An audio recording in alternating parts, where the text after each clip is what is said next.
Un cordial saludo a la licenciada Patricia Magda Ugarte y estimados compañeros del Paralelo E. Somos el grupo número 8, Estructura y Infraestructura. Los integrantes son...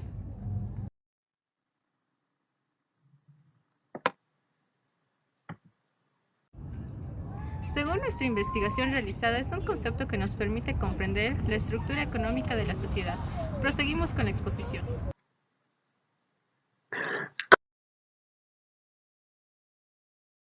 Karl Marx fue un filósofo, economista, periodista e intelectual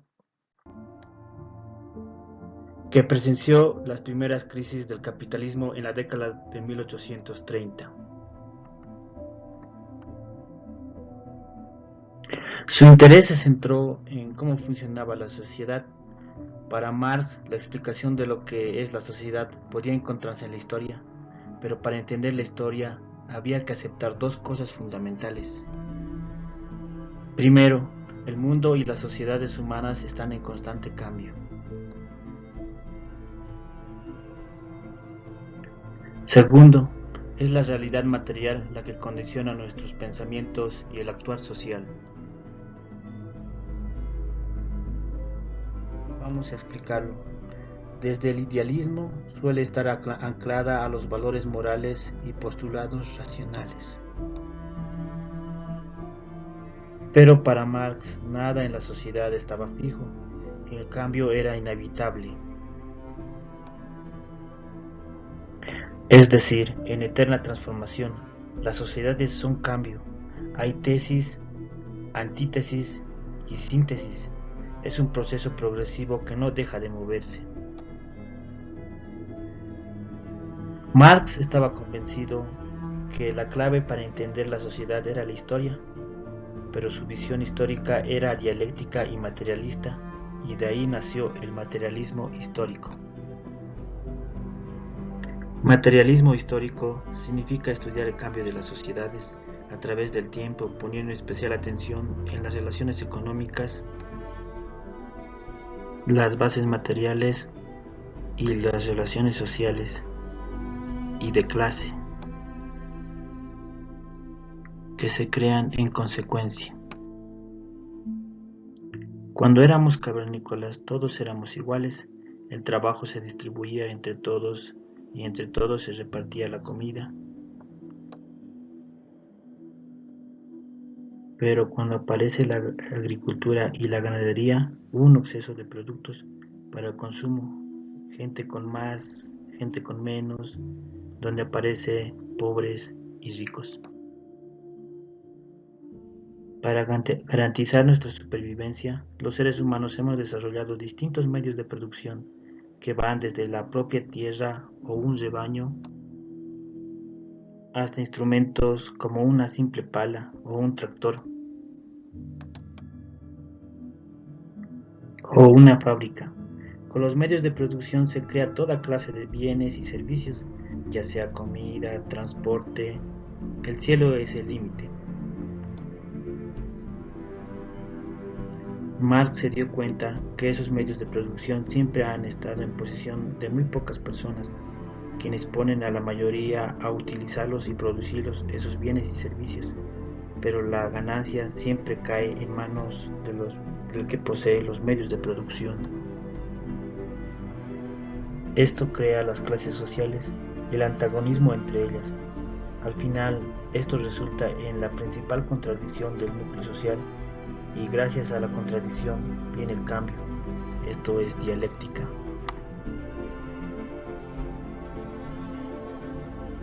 Cuando las contradicciones llegan a su máximo, las sociedades cambian a través de movimientos sociales casi siempre violentos, a los que Marx identificó como revoluciones.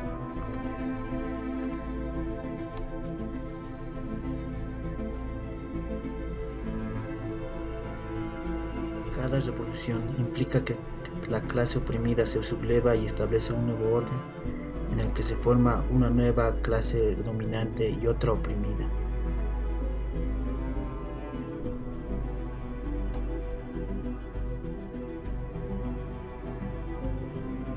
Marx afirma que los seres humanos no vamos por el mundo buscando frutos silvestres para sobrevivir. sino que vivimos en un sistema donde tenemos que trabajar para percibir un salario y con esto cubrir cobijo y alimento. De hecho, el trabajo es algo fundamental. Por ejemplo, si le preguntamos a un niño qué quiere ser, no te va a decir que quiere ser feliz, te va a decir que quiere ser un abogado, quiere ser un médico, y esto nos lo relacionamos con nuestro ser, nuestra identidad, nuestra profesión.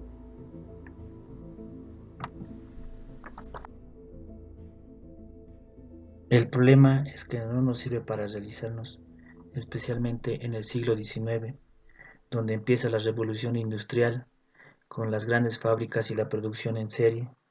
Esto es una nueva forma de esclavitud, una esclavitud que Marx detectó mm, mediante en los ambientes oscuros, largas jornadas de trabajo, un salario que apenas alcanza para las necesidades básicas.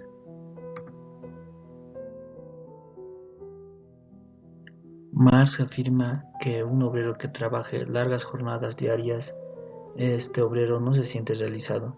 Su trabajo se transforma en algo mecánico, algo repetitivo, transformándose en una pieza más de la cadena de montaje. Con esto impulsó a que Marx elaborara una teoría, definiendo por qué se había producido esta forma de vida tan miserable. Esto nos conduce al materialismo histórico. Marx estudia la historia fijándose en aspectos materiales y no tanto en las ideologías políticas. Él cree que lo que determina verdaderamente una sociedad es su estructura económica. Para explicar los elementos que constituyen la estructura económica, vamos a pedir la ayuda a la señora Sandra. Esta amable señora tiene un emprendimiento donde fabrica prendas de vestir en su casa. Los medios necesarios para producir la ropa le pertenecen. Las telas son suyas, las máquinas de tejer también son suyas, los medios de producción por lo tanto son suyos. Sandra es dueña de su negocio. Esto implica que ella decide cuándo trabajar, cómo trabajar y el salario que percibe. Por lo tanto, siente su trabajo como el suyo.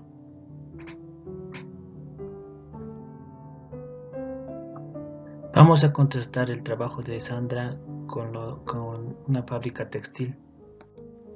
En las fábricas, las trabajadoras no deciden cuándo salir, ni siquiera las dejan hablar entre ellas. Esta está determinada por el patrón o dueño de la fábrica, que impone a estas trabajadoras. Cada obrera está altamente especializada. Algunas hacen botones, otros cierres y sucesivamente, y ni siquiera ven el producto terminado. Esto dice que trabajan para otro, trabajan mecánicamente, trabajan alienadas, en palabras de Marx, que significa que es ajeno, algo extraño, algo de otro mundo. ¿Por qué Sandra tiene lo que ellas no tienen? Porque ella es dueña de los medios de producción, lo que nos dice que en una fábrica las trabajadoras están desposeídas de los medios de producción. Además de la estructura económica, Marx identifica algo que se denomina superestructura, que mi compañera dará explicación a continuación. Cordiales saludos para la licenciada y compañeros. Yo voy a hablar sobre las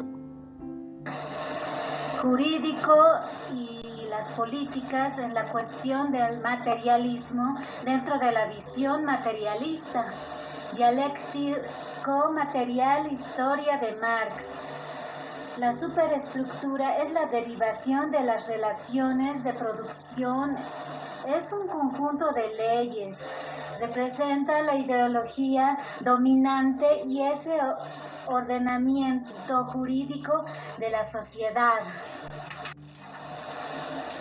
También es la garantía de las relaciones de producción o funciona de esta manera, como por ejemplo, el modo de producción esclavista tenía una base de material en particular que era la explotación del trabajo. Esclavo no era una de las relaciones de producción entre amo y esclavo, en donde la clase dominante, los amos, explotaban el trabajo esclavo de los esclavos, normalmente como únicos dueños. El imperio sumerio, imperio helénico, el babilónico, el imperio romano, todos los imperios de esa época antigua, del modo de producción esclavista, respondían a esas relaciones de producción, es decir, el imperio de la forma es la forma de garantizar esa relación. Los imperios obtenían como botín de guerra, de modo que en la producción feudal tenemos los siervos. Y por otro lado, los señores feudales, dueños de las tierras, que en el medio de producción por excelencia y una condición distinta a lo de los esclavos. El trabajo del campesinato, no de los esclavos, pero eran libres los campesinatos, pero estaban atados a la tierra, con la monarquía feudal sobre las relaciones de propiedad que los nobles tienen sobre la tierra. Son los señores feudales que después reparten entre sus campesinos esas tierras.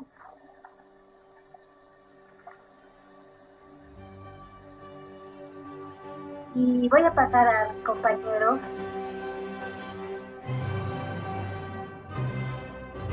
Continuando con la exposición, vamos a explicar por qué cree Marx que el sistema económico capitalista es injusto, a través de un ejemplo. Imaginemos que un señor monta una fábrica de calzados en un lugar donde sabe que hay bastante pobreza por casi nada y de esa manera conseguir mano de obra barata. Este señor es el dueño de los medios de producción. Él ha adquirido la maquinaria y los materiales necesarios para llevar a cabo el trabajo. Así que él pone las normas. Pongamos que a cada empleado le paga $3 al día y los materiales que cada empleado utiliza a lo largo del día le salen a $7. En total, el salario del empleado más los materiales que fabrican, por ejemplo, en este caso los calzados, le cuestan $10 por día. Ahora bien, con las zapatillas que hace el obrero diariamente, él obtiene $100 diarios.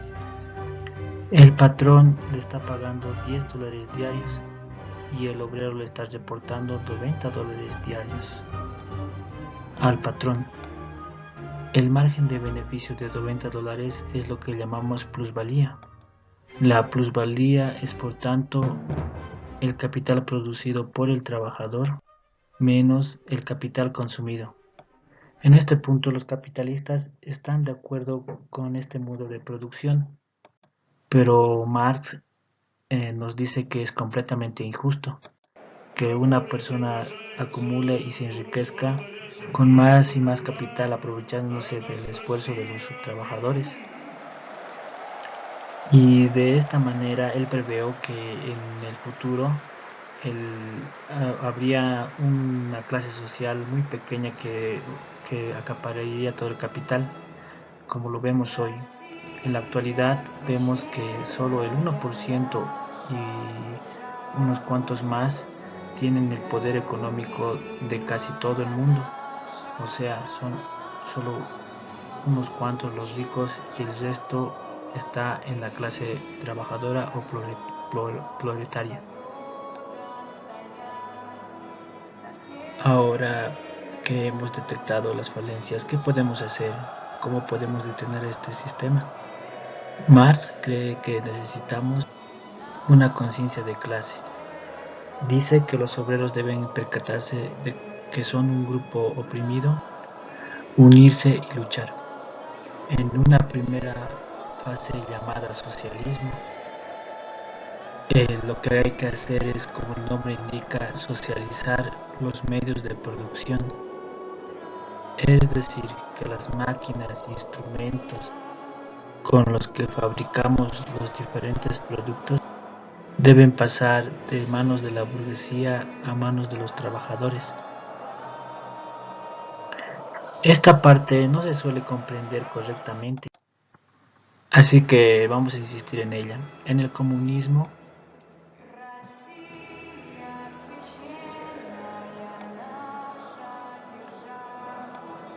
lo que se socializa son los medios de producción, no las posesiones individuales. El comunismo no priva a nadie el poder de apropiarse de productos sociales. Lo único que no admite es el poder de usurpar del trabajo ajeno. Según Marx, si alguien ha ganado dinero de su trabajo y su esfuerzo sin apropiarse del esfuerzo de los demás o la explotación de los demás, no hay ningún problema en que tenga ese dinero o esos bienes.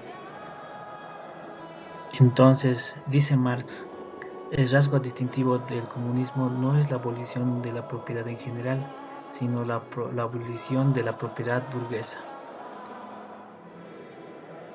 Con esto terminamos la exposición. Gracias por su atención.